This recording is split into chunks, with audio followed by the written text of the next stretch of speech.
বলছি দিদি, আজকে বিজেপির বা যে সমস্ত বিরোধী পক্ষ রয়েছে সিপিএমও অভিযোগ করছে যে তৃণমূলের বা বিজেপি যারা বিরোধী মূলত তাদেরকে বুথ এজেন্ট দিতে দেওয়া হচ্ছে না এবং বাড়ি বাড়ি হুমকি দেওয়া হচ্ছে, কারণ তৃণমূল কংগ্রেস হেরে যাবে সেই ভয়েই এই হুমকি দেওয়া হচ্ছে বলছে বিরোধীরা। কি বলবেন? মানে সেই কথাই বলে না, কি বলুন তো, এদেরকে হচ্ছে ব্যাপার, মানে এদের কোনটা সত্য বিশ্বাস করবেন? বিজেপি সিপিএম এর সংগঠন নেই, মানুষের সাথে সারা বছর থাকে না, তাই জন্য তারা পোলিং এজেন্ট খুঁজে পাচ্ছে না। এটা তৃণমূল কংগ্রেস কি করবে? অদ্ভুত তো। তৃণমূল কংগ্রেস সারা বছর মানুষের পাশে থাকে, মমতাদির উন্নয়ন, লক্ষ্মী ভান্ডার থেকে শুরু করে অভিষেক দেয় নবজোয়ার, সব সময় আমরা সাথে মানুষের সাথে ছিলাম, আছি, থাকবো, এবং 24 ঘন্টা 365 দিন মানুষের সাথে আমরা আছি। আর সেখানে বিজেপি সিপিএম মানুষের সাথে থাকে না। তাদের বিজেপির প্রার্থী 10 বছর এমপি হয়েও তাকে মানুষ পাশে পায়নি, যে কোনো কাজ করেনি, উন্নয়ন করেনি। এইসব অঞ্চলগুলোতে একটা দিনও এমপির চেহারা দেখেনি। এই যে গলসির আমি যেখানে দাঁড়িয়ে আছি, ধরুন এই যে ইরকোনা বসন্ত কুমার আস মহাবিদ্যাপীঠ, এখানে যারা আছে একটু জিজ্ঞাসা করে নিন তো, তারা কোনোদিন এমপির চেহারা দেখেছে কিনা, কোনো উন্নয়ন পেয়েছে নাকি? তাহলে স্বাভাবিক এমপিকেই পাচ্ছে না, তাহলে সংগঠন কিছু নেই, বুঝতেই পারছেন। সংগঠন না থাকলে আপনি ভোটের সময় পোলিং এজেন্ট পাবেন কি করে?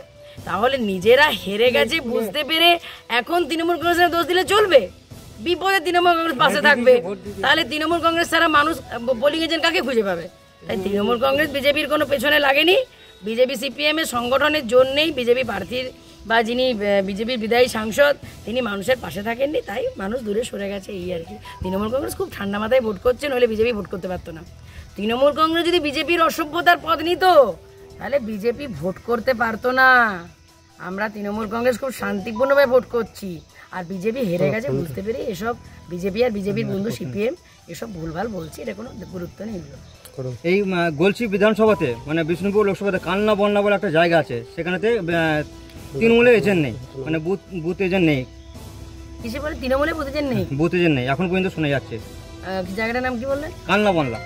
কান্না বন্যা, এটা একটু আমি আমার অ্যাসিস্ট্যান্টদেরকে বলবো একটু লক্ষ্য রাখতে। 29 নম্বর বুথ নাম্বার। 29 নম্বর বুথ নাম্বার, মানে ওটা কি আপনার গলসি? আমি দেখছি ব্যাপারটা, খোঁজ নিয়ে দেখছি। আমি খোঁজ নিয়ে দেখছি যে কি কারণে নেই, বা কোথাও যদি ওনারা সাময়িক উঠে গেছেন সেটা বুঝতে পারছি না। আমি আপনার কাছে প্রথমে ইনফরমেশনটা পেলাম, আমি এটা দেখছি কি ব্যাপার, যে বিজেপি অত্যাচার করেছে না সত্যি তৃণমূল বসেনি, সেটা আমি একটু খোঁজ নিয়ে জানতে হবে। বিরোধীরা যে অভিযোগ করছে তাদেরকে মারধর করা হচ্ছে, হেরে যাবেন, কি বলবেন এটা? এখনো পর্যন্ত তো কিছুই দেখলাম না, উল্টে তো শুনছি যে বিজেপি মানে নোংরামো অসভ্যতা করার চেষ্টা করছে হেরে গেছে বুঝতে পেরে, তৃণমূলীদের উপর হুমকি ধমকি দিচ্ছে। এখনো পর্যন্ত কোথাও তো শুনলাম না তৃণমূলীরা কোথাও বিজেপি বা সিপিএম এর উপর আক্রমণ করেছে। মানে কি হাস্যকর কথাবার্তা। বিজেপি বুঝে গেছে, বিজেপির প্রার্থী বুঝে গেছে যে ওনাদের হার ঘোষণাটা 4টা জুন শুধু সময়ের অপেক্ষা। তাই হতাশায় ওনারাই নিজেদের দলের দুষ্কৃতীদেরকে দিয়ে নিজেদেরই কর্মীদের মার খাওয়াচ্ছেন, উল্টে বা তৃণমূলীদের গায়ে দোষ চালাচ্ছেন। এইসব চক্রান্ত মানুষ বুঝে গেছে, এগুলো কোনো দাম নেই, গুরুত্ব নেই। মানুষের কাছে তৃণমূল কংগ্রেস ছিল, আছে, থাকবে। কত ভোটে জিতবেন বলে আশা করছেন? দেখুন, আমি জ্যোতিষবিদ্যায় পারদর্শী নই, গণবিদ্যাটা আমি ঠিক জানি না। জিতবো এটুকু বিশ্বাস করি, কারণ মমতাদির উন্নয়ন, অভিষেক দেয় নবজোয়ার, এবং আমি বিষ্ণুপুর লোকসভার ভূমিপুত্রী। এই যেখানে গলসিতে খণ্ডঘোষ বিধানসভায় দাঁড়িয়ে আছি, এখানেও আমার একমাত্র বোনের বিয়ে হয়েছে, তাই এটাও আমার নিজের পরিবারের অংশ। তাই আমার বিশ্বাস, আমার যেটুকু আমি যা 2.5 মাস ঘুরে যে ভালোবাসা, সমর্থন, আশীর্বাদ মানুষের পেয়েছি, এটা আমি নিশ্চিত যে বিষ্ণুপুর লোকসভায় এবার তৃণমূল কংগ্রেস জিতছে, জোড়াফুল ফুটছে, ঘরের মেয়ে সুজাতা জিতছে। সাঁকারি, আপনার খণ্ডঘোষেরই সাঁকারি এলাকায় 3টে বাইকে করে কিছু তৃণমূলের লোক গিয়েছিল এমনটাই অভিযোগ করছে তারা গ্রামবাসীরা, এবং তাদেরকে বলা হয়েছে নাকি দ্বিতীয় সন্দেশখালী বানিয়ে দেওয়া হবে যদি তৃণমূল কংগ্রেসে ভোট না দেয়। বাইক বাহিনী দাপাদাপি করছে, গ্রামবাসীদের অভিযোগ। ও মানে মোটরসাইকেল চালিয়ে কেউ যেতে পারে, তাহলে সবাই কি মানে হেলিকপ্টারে যাতায়াত করবে নাকি? মোটরসাইকেল চালিয়ে গ্রামবাসী রাস্তা দিয়ে বেরোবে না? সে তৃণমূল কংগ্রেস করে বলে তার মোটরসাইকেল চাপার অধিকার নেই? কি হাস্যকর কথাবার্তা। মানে তৃণমূল কংগ্রেস করে বলে মোটরসাইকেল চাপতে পারবে না, সে দুষ্কৃতী হয়ে গেল। আর বিজেপি ফরচুনারে চেপে ঘুরবে, তাতে কোনো দোষ নেই।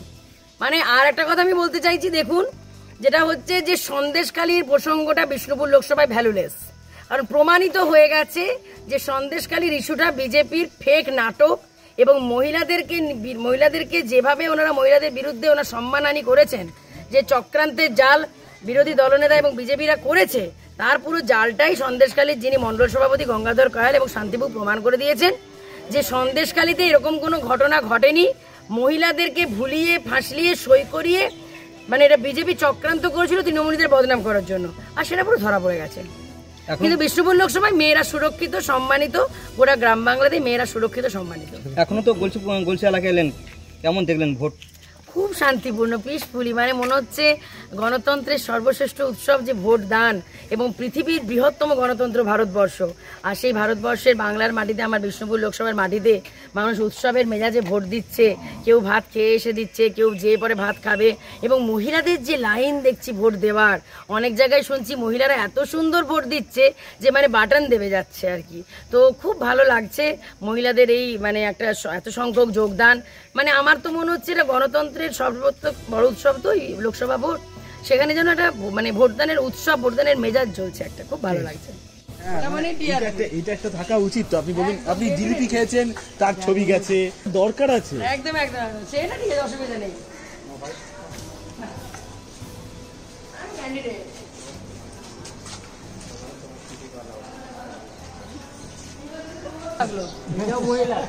খুব ভালো লাগলো, পুলিশ অফিসার খুব ভালো লাগলো। হ্যাঁ, সেটা স্কুলের পরিবেশটা বেশ ভালো।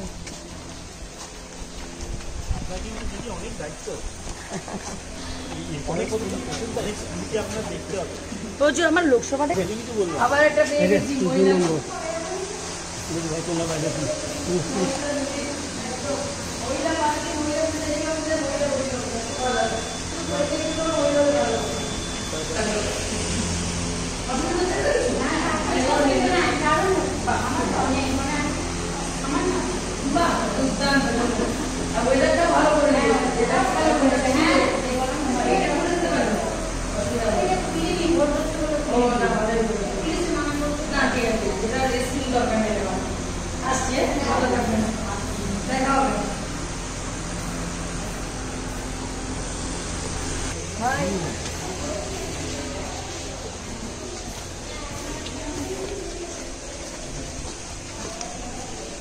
ঝড়ে, বৃষ্টিতে, তুফানে, ঝমঝম বৃষ্টি, মানে মুখ চোখ ঝলসে আছে, আমি একটা দিন ঘরে থাকিনি।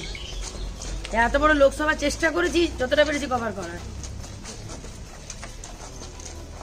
আর দেখুন ব্যাপারটা হচ্ছে কি, আপনাকে প্রয়োজনে ভাতও খেতে হবে, প্রয়োজনে বিরিয়ানিও খেতে হবে, প্রয়োজনে পোড়ামুড়িও খেতে হবে, ঠিক আছে? তো সুজাতা মন্ডল সবইতে অভ্যস্ত আছে। তো সেই তো বলছি, তৃণমূলের জন্য এটা হতে পারে না। একটু বাথরুম যাবো,